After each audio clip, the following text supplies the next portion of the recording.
colonies from coast to coast could add to bee stress, helping to spread viruses and mites and otherwise accelerating whatever is afflicting them. Dennis Inglesby, a bee specialist with the state of Pennsylvania, who is also part of the team studying the bee colony collapses, said the strong immune suppression investigators have observed could be the aids of the bee industry, making bees more and more susceptible to other diseases that eventually kill them off. Growers have tried before to do without the bees. In the past decades, they have used everything from giant blowers to helicopters to help spread the pollen across the plants. More recently, researchers have been trying to develop a self-compatible almond tree that will require fewer bees for pollination. One company is even trying to commercialize the blue orchard bee, which is virtually stingless and works at colder temperatures than the honeybee. Beekeepers have endured 2 major mite infestations since the 1980s, which failed many hobbyists and beekeepers and caused unexplained disappearance of disorders as far back as 1984. But these episodes were confined to small areas, Mr. Inglesby quoted. Okay. Today, the industry is in a weaker position to deal with new stresses. A flood of imported honey from China and Argentina has depressed honey prices and put more pressure on beekeepers who take to the road in search of pollination contracts. Beekeepers are trucking tens of millions of bees around the country every year. California's almond crop, by far the largest in the world, now draws more than half of the country's bee colonies in late February. Crops have been both a boon to commercial beekeeping and also a burden, as pressure mounts for the industry to fill growing demand. Now spread over 580,000 acres stretched across 300 miles of California's fertile Central Valley, the crop is expected to grow to 680 million acres by 210. Beekeepers now earn many more times renting their bees out to pollinate crops and in producing honey. 2 years ago, a lack of bees from the California almond crop caused bee rental prices to jump, drawing beekeepers from the East Coast. This year, the price for a bee colony is about $135, up from $55 in 2004. Almonds fetch the highest prices for bees, but if there aren't enough bees to go around, some growers may be forced to seek alternatives to bees or change their varieties of trees. It would be nice to know that we have a dependable source of honeybees, but at this point, I don't know that we have that for the amount of acres we have. To cope with the losses, beekeepers have been scouring elsewhere for bees to fulfill their contracts with growers. Lance Sandberg, a beekeeper from Columbus, Montana, said he spent $150,000 in the last 2 weeks buying 100,000 packages of bees, amounting to 14 million bees from Australia. He is hoping the Aussie bees will help offset the loss of 1/3 of the 7,600 hives he manages in 6 states. Their fear is that when we mix the bees with the dive, this will continue to occur, Mr. Sandberg said. Migratory beekeeping is a lonely life that many compare to truck driving. Mr. Sandberg spends more than half the year driving 20 truckloads of bees around the country. As more and more bees disappear, innocent victims of our carelessness, chemtrails on an evolutionary end to their species, we will feel it in our pocketbook and the decline of America as a source of abundant food for all. Thursdays on the Edge.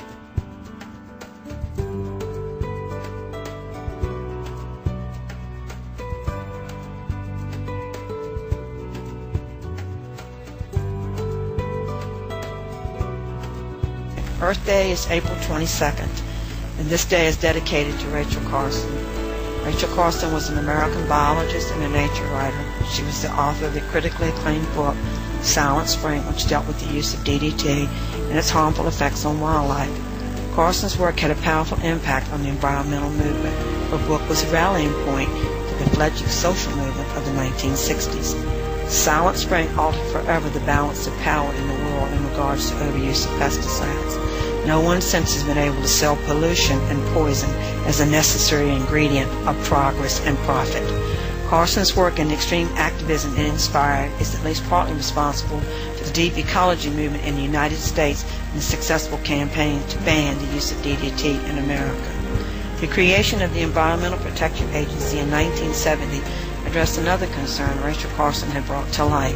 Until 1970, the USDA was responsible for both regulating and promoting the concerns of the agriculture industry.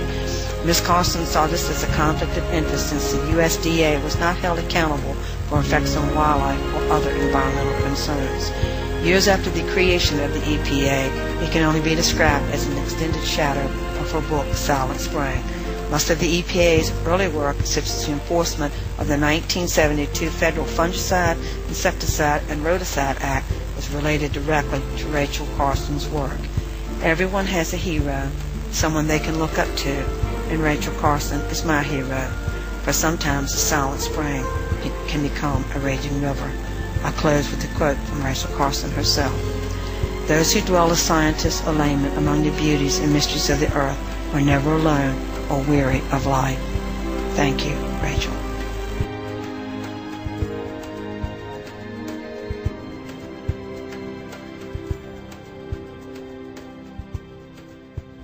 Uvu is the next evolution in online communication, an easy way to have face-to-face video chat.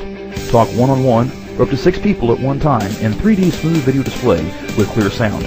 Record and send messages to those on and off the Uvu service. Chat with up to 6 people or send messages to users that are even offline. Uvu can send files large as 25 megabytes and up to 20 files at one time. Uvu is remarkable, easy to use, easy to download, and easy to install, and best of all, it is free. Uvu, the official video conference service of the Edge TV broadcast. If you would like this free service, please contact uvu.com. That's www.oovoo.com.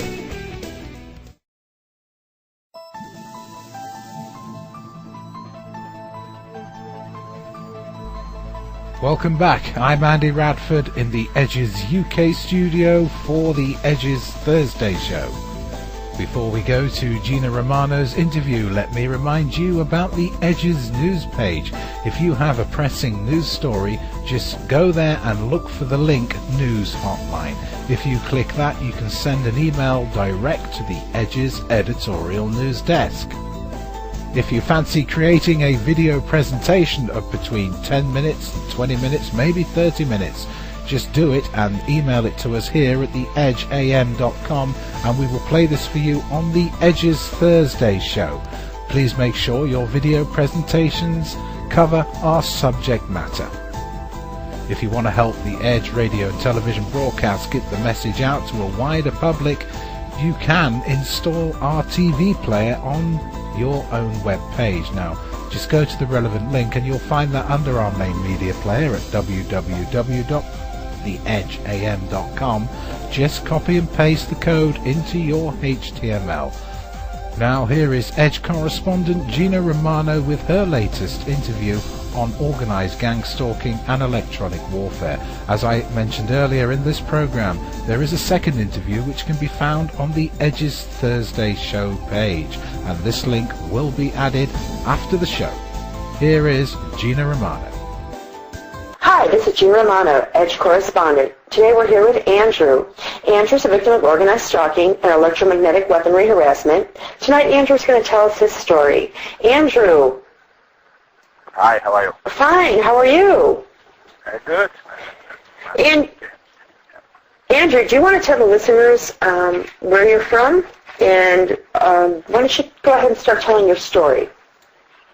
I was born in Poland during communist era, and after my college I decided to look for better, more normal life, and I immigrated to the United States.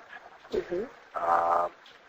I didn't know that Polish, or let's call it in general terms, communist intelligence decided to use me as a cover for a spy. And, years later, living with my Polish girlfriend, who was a spy, I finally realized what was happening. I was still, full of ideals and thinking that world is black and white, or in that case, red and white. Mm-hmm.